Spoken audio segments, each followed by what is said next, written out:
सब पर उन्हीं की कृपा तो होती है सब पर। करते भला सबका, करते भला सबका, करते बुरा श्री राम जय राम जय श्री राम जय राम जय राम।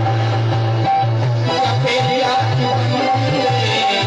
जपेया श्री राम जय राम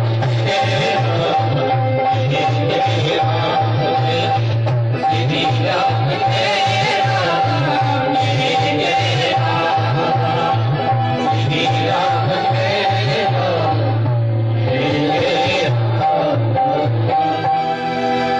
श्री महापुराण की जय हो वृंदावन में हरिलाल की जय हो जय रामचंद्र भगवान की जय हो हनुमान जी महाराज की जय हो सतगुरुदेव भगवान की जय हो पार्वती वदय हर हर महादेव शंभो।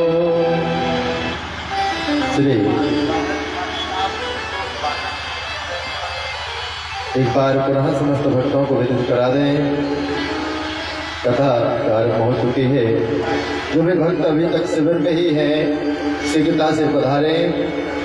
परम पूज्य बयाहरी मोहन जी महाराज जी की पावन शिविर में शिशु महापुराण का आज द्वितीय दिवस।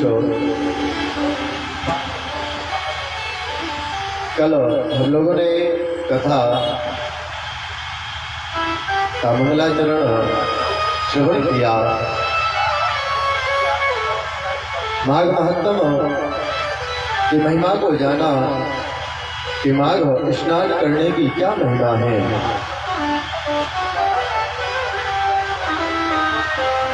जब ऋषियों ने माघ महात्म को पूछा तो माघ महात्म की महिमा का वर्णन किया।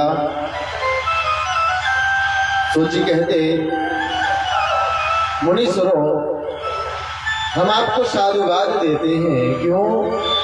क्योंकि आप बार बार भगवान की कथा को पूछते हैं। प्यारे कहते, जो भगवान की कथा को पूछता है ना, भगवान के बारे में पूछता है। जैसे परमात्मा का जो चरणामृत होता है, जो ठाकुर को स्नान कराता, कहते उसका जीवन सफल हो जाता। और इसके बाद जो चरणामृत को पान करता, उसका भी जीवन क्या हो जाता? उसका भी जीवन सफल हो जाता। इसी प्रकार सूर्य महाराज कहते हैं, ऋषियों, आप जब बार बार भगवान की कथा को पूछते हैं ना, तो आपके साथ साथ हमारा भी जीवन क्या हो जाता है? भाग्यशाली हो जाता है, सौभाग्यशाली हो जाता है। महाराज, जो परमात्मा के शरण में जाता है, उसके कहते जीवन में कभी किसी प्रकार के कष्ट नहीं आते। सूर्य महाराज कहते, माघ में अपने जीवन में एक नियम बनाना चाहिए, एक समय का नियम होना चाहिए। महाराज, एक राजा हुए दिलीप, और राजा दिलीप ने अयोध्या के प्रदेश हुए, यज्ञ अनुष्ठान किया ऋषियों द्वारा। मंगल विधान होने के पश्चात कहते स्नान किया। संपूर्ण नगर वासियों में बड़ा उत्साह हुआ। प्रजा की रक्षा करने के लिए वशिष्ठ जी की अनुमति से प्रजावर्ग प्रजा का पालन करने लगे। सूची कहते, एक दिन वशिष्ठ जी ने कहा, भगवान आप, वशिष्ठ जी से कहने लगे, प्रभु भगवान आपके प्रसाद से मैंने चराचर दंड नीति नाना प्रकार के राजधर्म चारण वर्णों आश्रमों का कर्म दान की विधि आदि को, यज्ञ आदि को किया। अनेक व्रत किए, उनका उद्यापन तथा भगवान विष्णु की आराधना आदि की। अब आप से मैं और कुछ जानना चाहता हूँ। आप हमको माघ मास का फल श्रवण कराएं, मेरी इच्छा है। जब इस प्रकार से कहा, उन्हें जिस विधि से इसका करना चाहिए वह आप हमको बताने की कृपा करें। वशिष्ठ जी कहने लगे, राजन, मैं तुम्हें माघ स्नान का फल बताता हूँ। सुनो, जो लोग होम यज्ञ इष्ट पूर्ति करने के लिए, उत्तम गति की प्राप्ति के लिए, उत्तम गति चाहना चाहते हो, या जिनके मन में है कि हमको परमात्मा की प्राप्ति हो, दिमाग में प्रातः काल और किसी जलाशय में जाकर के माँ यमुना गंगा संगम आदि में स्नान करें और गौ भूमि तिल वस्त्र स्वर्ण और धन आदि वस्तुओं का दान किए बिना ही स्वर्ग लोक को प्राप्त हो जाते हैं। माघ मास में सदा प्रातः काल स्नान करें। जो 3 रात तक उपवास करता है, व्रत को करता है, उसके शरीर को स्पर्श से स्वर्ग की प्राप्ति होती है। जिसकी इच्छा है, इस प्रकार से कहा, राजन, वशिष्ठ जी कहते, जो स्नान करता है और दान आदि करता है उसको स्वर्ग की प्राप्ति होती है। व्रत करता है, माघ में सदा प्रातः काल स्नान करना चाहिए। सूर्य उदय होने से पहले अपने सैया को छोड़ देना चाहिए और विधि विधान को बताया। कहते, माघ के स्नान को जो करता है, प्रातः काल जागता है, वैशाख में जल और अन्न का दान उत्तम बताया, कार्तिक में तपस्या, माघ में जप और होम और दान की 3 बातें विशेष रूप से राजन करना चाहिए। माघ महत्व का जो द्वितीय दिवस के जो नियम हैं उनको हमने आपको श्रवण कराया। माघ महत्व को हम लोग यही प्रणाम करेंगे। भोले बाबा के चरणों में चलते हुए शिव महाप्राण में अब हम आप प्रवेश करेंगे। बड़े प्रेम और भाव से भोलेनाथ का चिंतन करेंगे। श्री कल की कथा में हम लोगों ने भोले बाबा का मंगलाचरण, भोले बाबा आज हम लोग महत्तम की कथा को श्रवण करेंगे। श्री शौनक आदि ऋषि मुनि विराजमान हैं और जब शौनक आदि ऋषि मुनि विराजमान थे, सूत जी महाराज से पूछने लगे, महाराज आप हमको कोई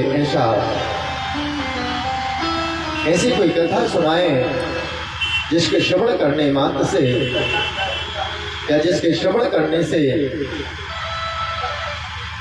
ये जो मानव तन है या हमको भगवत प्राप्ति हो जाए, कोई ऐसी हमको कथा आप श्रवण कराएं।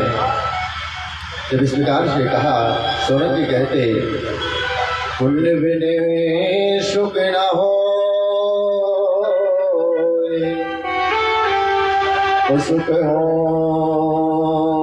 दुख बिन पाप,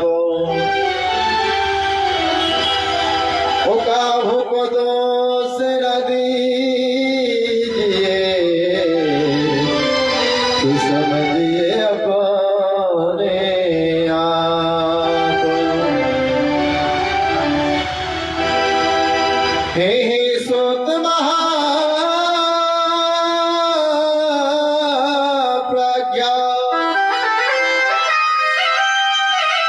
सर्व सिद्धांत अवत प्रभो, आख्याहि विकथा कथा सारम पुराणानां विशेष सार।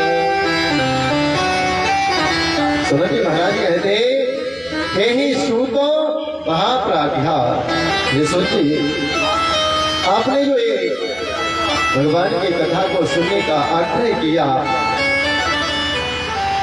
बोले ये सबके अंदर नहीं आता। क्यों? क्योंकि भैया सब हम आपके अंदर क्या बैठा हुआ है महाराज? बोले अंधकार विराजमान है। जीवन में क्या है? बोले अंधकार विराजमान है। बोले भैया अंदर भी क्या अंधकार है? हमने तो आज तक ये सुना था कि बाहर अंधकार होता है और बाहर के अंधकार को भगाने के लिए हम आप क्या करते हैं? टॉर्च आदि को जलाते हैं। महाराज बाहर के अंधकार को भगाने के लिए आप क्या कर सकते हैं? बोले यदि लाइट नहीं है तो दीपक को जला लें, ज्योत जला लें, बाहर का अंधकार समाप्त हो जाएगा। लेकिन यदि अंदर के अंधकार को समाप्त करना है ना, अंदर के अंधकार को कैसे समाप्त करेंगे? बोले वो परमात्मा के नाम से ही हो सकता है।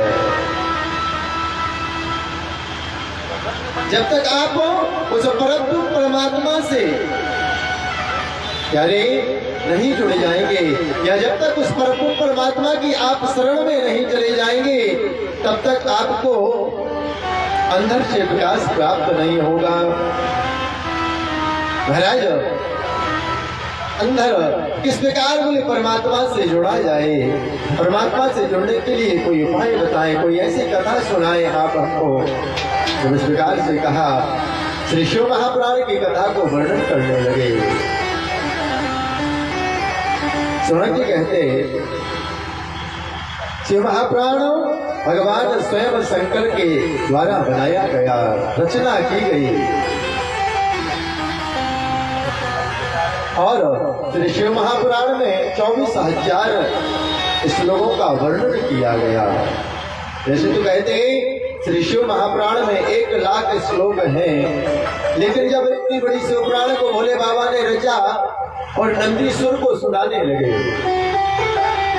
नंदी को जब श्रवण कराने लगे, विचार किया कि 1,00,000 श्लोकों की शिव महापुराण कौन सुनेगा या कौन कहेगा? महाराज आगे जब कलयुग आ जाएगा, जब वेदों का और पुराणों का महाराज विभाजन किया गया, तो शिव पुराण में 1,00,000 श्लोक थे, उनको कम करते हुए और सिर्फ 24,000 श्लोकों का वर्णन करने लगे। 7 संहिताओं का वर्णन किया। क्यों? क्योंकि कलयुग में जीव के पास परमात्मा के लिए समय नहीं है प्यारे। हम लोग तो धन्य हैं प्यारे, हम लोगों की तो पुण्य उदित हुए हैं, कहते माघ माहे और पूर्ण कुंभ और ऐसे पावन महापुरुषों के ऐसे जो हम लोगों को सानिध्य प्राप्त हुआ प्यारे। क्यों? कहते शास्त्र कहते हैं जब करोड़ों जन्मों के पुण्य और पुण्य एकत्रित होते हैं ना, तब परमात्मा की कथा सुनने के लिए मिलती है। और ऐसी कथा सुनने के लिए, ऐसे महापुरुषों के सानिध्य में कथा सुनने के लिए मिल जाए ना, तो इससे बढ़ के क्या हो सकता है प्यारे? कलयुग का युग में चलना, बोले परमात्मा में बोले मन कैसे लगे प्यारे? परमात्मा में मन कैसे लगे? किस प्रकार से परमात्मा की उस कथा को सुने महाराज? जब हम कथा सुनने के लिए बैठते हैं ना, बोले महाराज सुनना तो चाहते लेकिन मन नहीं लगता। आजकल का व्यक्ति कहने लगता, बोले महाराज बोले हम पूजा करते हैं ना, हमारा मन कहाँ चला जाता है? बोले हम पूजा में बैठे हैं, मंदिर में बैठे और मणि राम चले गए गोलगप्पा खाने के लिए। बहुत दिन से गोलगप्पे नहीं खाए।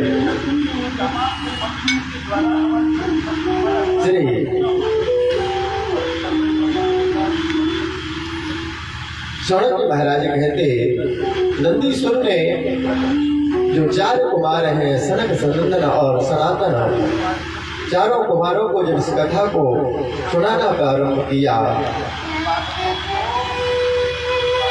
महाराज मन को बोले एकाग्र करना है तो क्या करना पड़ेगा? बोले जब मन विचलित तो हो कि मन ना लगे ना तो क्या करें? बोले परमात्मा का भजन करने लगे, परमात्मा का भजन गुनगुनाने लगे।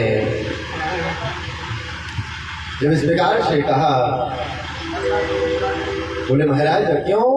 क्योंकि जब माला करने के लिए बैठते हैं ना, नेत्रों को बंद करते हैं तो क्या होने लगती? बोले कभी निद्र आने लगती है, कभी मन भटक जाता है। लेकिन जब हम आप कीर्तन करते हैं ना तो क्या होता है? जब हम आप कीर्तन करते हैं, भजन करते हैं तो हमारा मन एकाग्र हो जाता है प्यारे। तो हम लोग भी दोबारा परमात्मा शिव का नाम स्मरण करेंगे। इसके बाद वो दुनिया से विहारा आया हूँ तेरे द्वार, दुनिया से विहारा आया हूँ तेरे द्वार, यहाँ से घर में हारा कहाँ जाऊंगा सरकार, यहाँ से घर को हारा कहाँ जाऊंगा सरकार, दुनिया से विहारा जाऊंगा मैं सरकार, दुनिया से विहारा जाऊं तेरे द्वार, यहाँ से घर को हारा कहाँ जाऊंगा सरकार, यहाँ से घर को हारा कहाँ जाऊंगा सरकार, यहाँ के मारे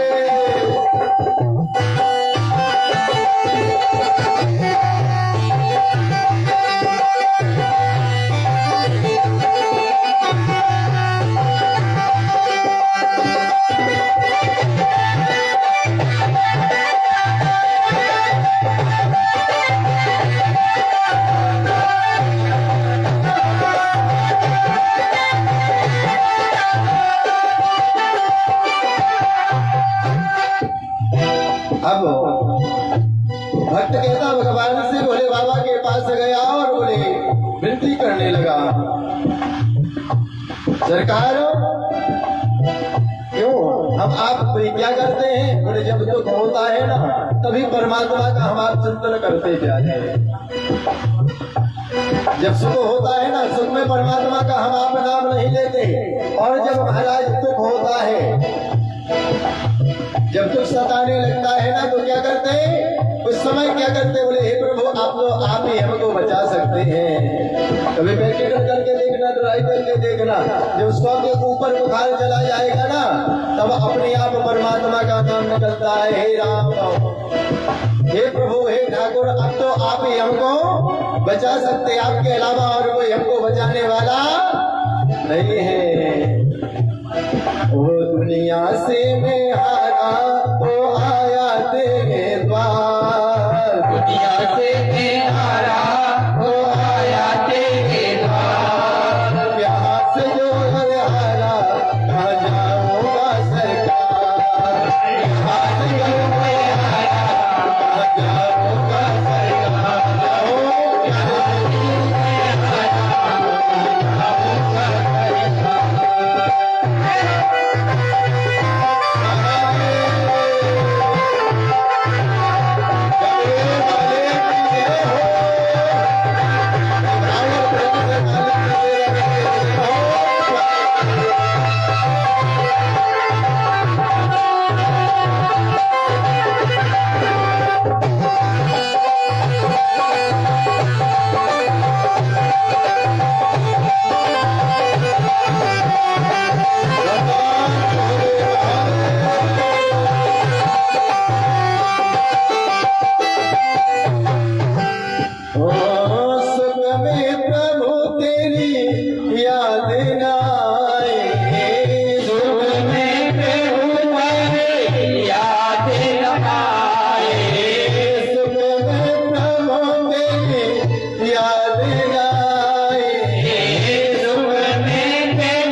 में जाकर के भक्त कहता, हे प्रभु,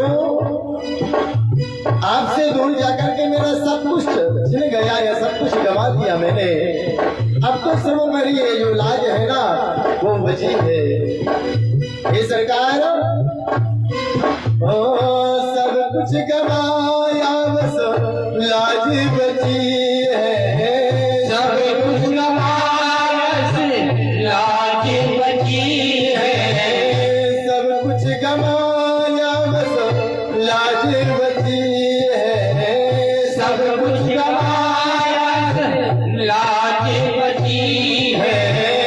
तुम पे ही भोले अब आस लगी है। तुम पे ही भोले आस लगी है। सुन लो तुम आकर के, सुन लो तुम आकर के करुणा भरी पुकार। सुन लो तुम आकर के करुणा भरी पुकार। सुन लो तुम आकर के करुणा भरी पुकार। सुन लो तुम आकर के करुणा भरी पुकार। यहाँ से घर जो आया कहा जाऊंगा सरकार। यहाँ से घर जो आया कहा जाऊंगा सरकार। यहाँ से घर जो आया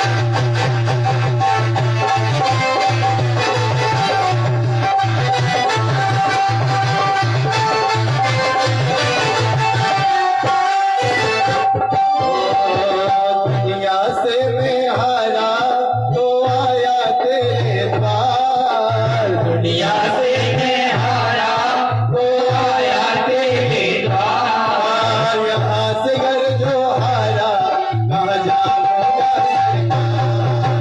यहाँ से घर जो आया कहा जाऊंगा सरकार। यहाँ से घर में आया कहा जाऊंगा सरकार। यहाँ से घर में आया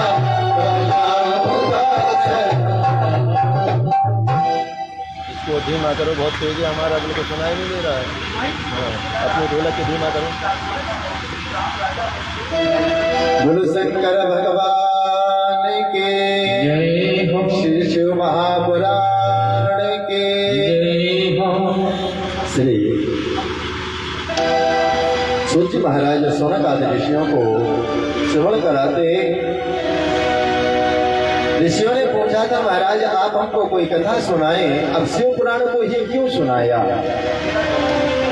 महाराज उन्होंने ये तो नहीं कहा था कि आप हमको शिव पुराण सुनाएं। श्री सूची महाराज कहते, सोनक आदि ऋषियों शिव पुराण को इसलिए सुनाया क्योंकि भोले बाबा जैसा कोई अवगुण दानी नहीं है। भोले बाबा जैसा कोई करुणावान नहीं है प्यारे। यदि कोई करुणावान देवता है ना तो सबसे बड़ा करुणावान कौन देवता है? हमारा भोले बाबा। भोले बाबा, इनका नाम ही क्यों रख दिया लोगों ने भोले? इतने भोले हैं प्यारे। श्री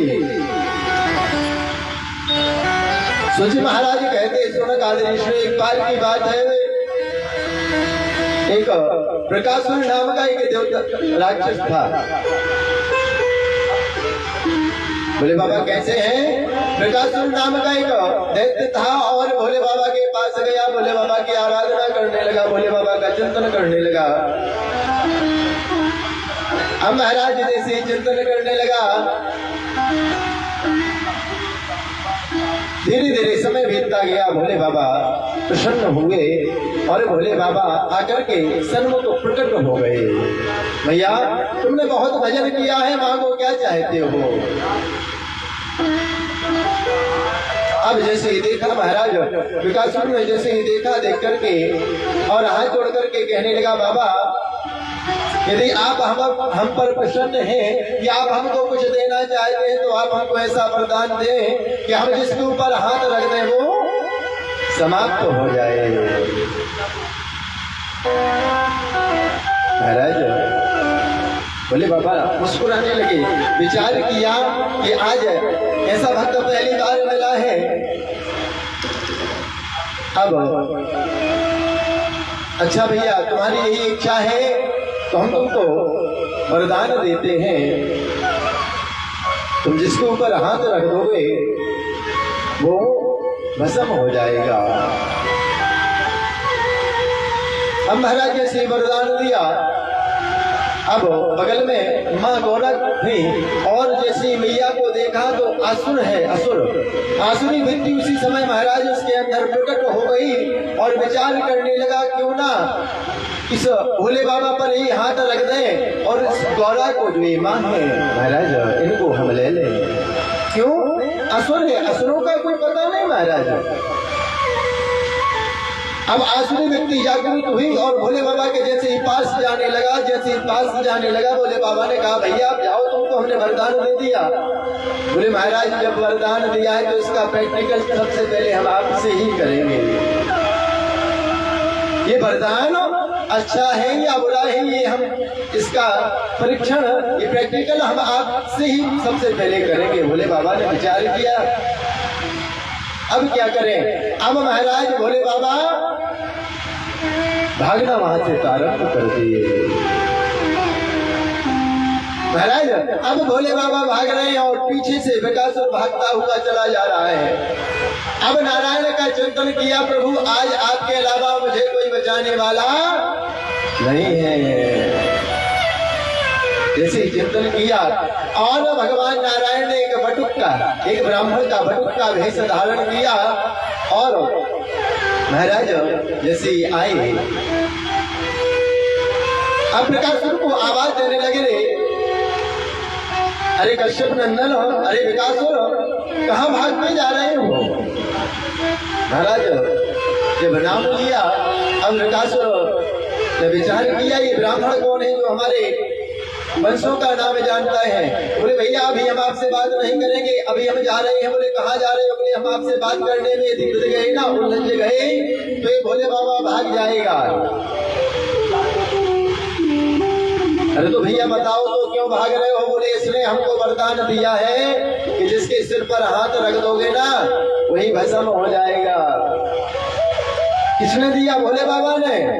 अब महाराज भोले बाबा ने जैसे पीछे मुड़ करके देखा, नारायण ने इशारा किया कि हम ही हैं। बोले अच्छा इसके लिए भाग रहे। बोले रुक जाओ, ये भोले बाबा हम कह देते यही खड़ा रहेगा। नारायण ने जो बटुक के रूप में थे, ब्राह्मण के रूप में थे, महाराज आवाज दी, हे भोले बाबा, हे भोलेनाथ खड़े हो जाइए। भोले बाबा खड़े हो गए। अब विकासुर भी खड़ा हो गया। भागते भागते जो श्वास आ रही थी महाराज विचार किया कि इसकी बात में इतना दम है कि भोले बाबा भी खड़े हो गए। बोले भैया ये भोले बाबा हम बताएं तुमको इसका वरदान सफल नहीं होता, इसने हमको भी वरदान दिया था। कौन कहने लगा? जो नारायण के रूप में जो बटुक खड़े हुए हैं वो कहने लगे, कहते आपको क्या वरदान दिया था। बोले हमको ये वरदान दिया था कि तुम्हारा विवाह हो जाएगा। हजारों वर्ष तक हमने तपस्या की और महाराज इसने ये वरदान दिया था, देखो आज तक हमारा विवाह नहीं हुआ। इसको कुछ पता थोड़ी है, तो भांग धतूरा भांग पीता रहता है और महाराज भांग के नशे में किसी से कुछ भी कह देता है। इसका जो वरदान है ना वो सफल नहीं होता। अब महाराज श्री सूची महाराज कहते सदाचार भक्ति विवेक को वर्धते कथम स्विकारश्च निरासश्च सृजनोपयते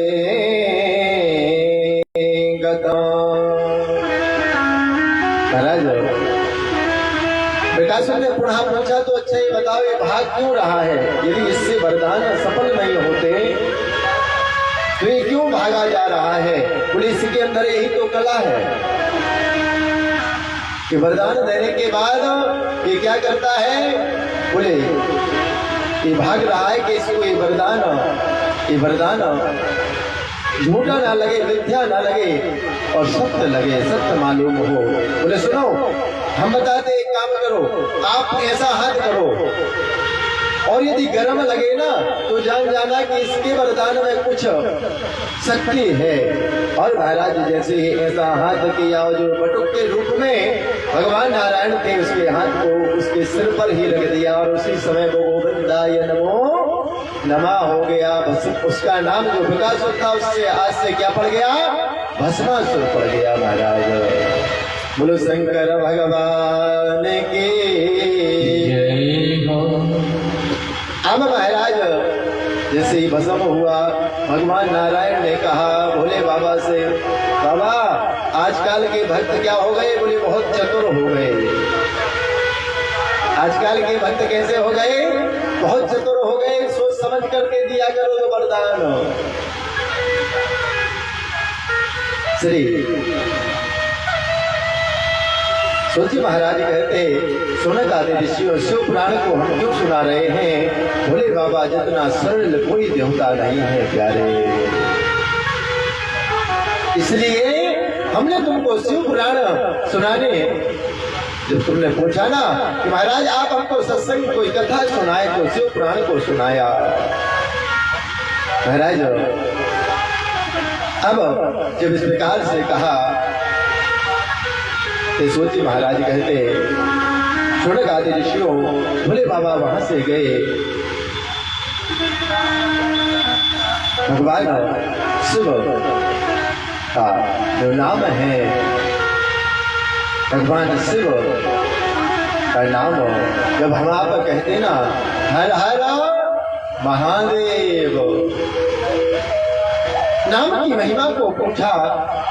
महाराज क्या करें, किस प्रकार से नाम जाप करें? बोले परमात्मा का जो नाम है ना, बोले कुछ नहीं कह सकते ना, यदि आप एक बार भी हर हर कहते हैं तो क्या हो जाएगा? बोले जीवन के जितने कष्ट है ना उसी समय क्या हो जाएगा? परमात्मा हरण कर लेगा, भगवान शिव हरण कर लेगा।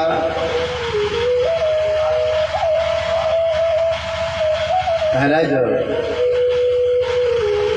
भगवान हर हर शब्द की महिमा को बोले क्या वर्णन करना पड़ेगा, क्या कहना पड़ेगा? बोले कुछ कहने की आवश्यकता नहीं है। आप क्यों एक बार यदि परमात्मा का नाम आपकी मुखारबत से आपकी वाणी से निकल गया ना उसी समय बोले क्या होगा? बोले आपके सारे दुख समाप्त हो जाएंगे, दरिद्रता समाप्त हो जाएगी। महाराज जिसकी जो कामना है, बोले महाराज हम तो दिन रात गुनगुनाते हैं, हमारे क्यों कामना पूरी नहीं होती?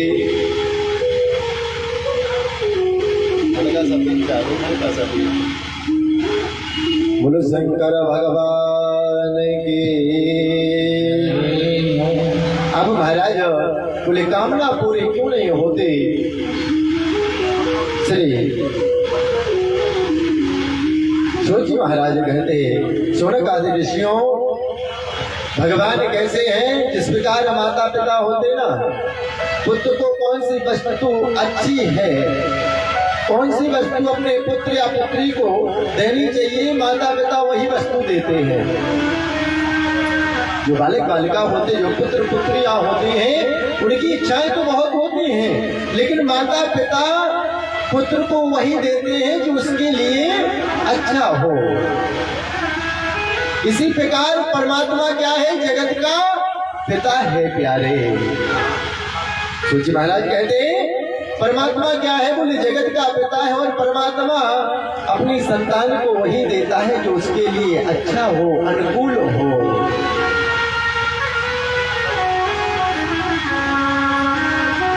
महाराज हर हर कहने मात्र से यदि एक बार भी परमात्मा का नाम हर हर महादेव वाणी से एक बार भी आपने उच्चारण कर दिया, यदि एक बार भी ले लिया ना, तो आपके जीवन के ताप कष्ट सारे समाप्त हो जाएंगे। हम आप लोग भी दो बार परमात्मा का नाम बड़े प्रेम और भाव से उच्चारण करेंगे। ओ हरे हरे महादेव शंभो काशी विश्वनाथ गंगे। हरे हरे महादेव शंभो काशी विश्वनाथ गंगे।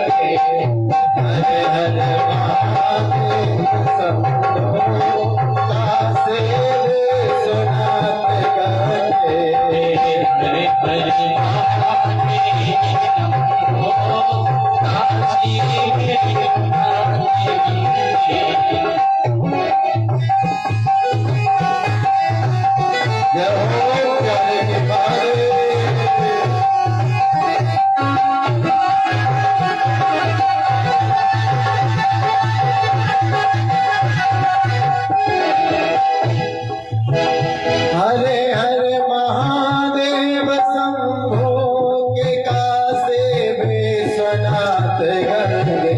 विश्वनाथ गंगे। हरे हरे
टल जाए सारे संकट, मिट जाए सारे श्राप, टल जाए सारे संकट, मिट जाए सारे श्राप, लगा के भस्म मस्तक पर कर महाकाल के नाम का जाप। तो बड़े प्रेम और भाव से ताली की सेवा करते हुए ऐसे नहीं, क्यों? किसी ने लिखा है, किसी कवि ने, कि भजन में ताली का, जब भजन होता हो ना और ताली की सेवा की जाए तो उसका भजन का महत्व बढ़ जाता है प्यारे। और भोजन में थाली का, जब भोजन हो रहा हो महाराज 56 प्रकार के व्यंजन आपको दे दीजिए, वो थाली छोटी सी हो तो आनंद नहीं आएगा। तो बड़े प्रेम और भाव से हाथों को, दोनों हाथों को ढक करके ताली की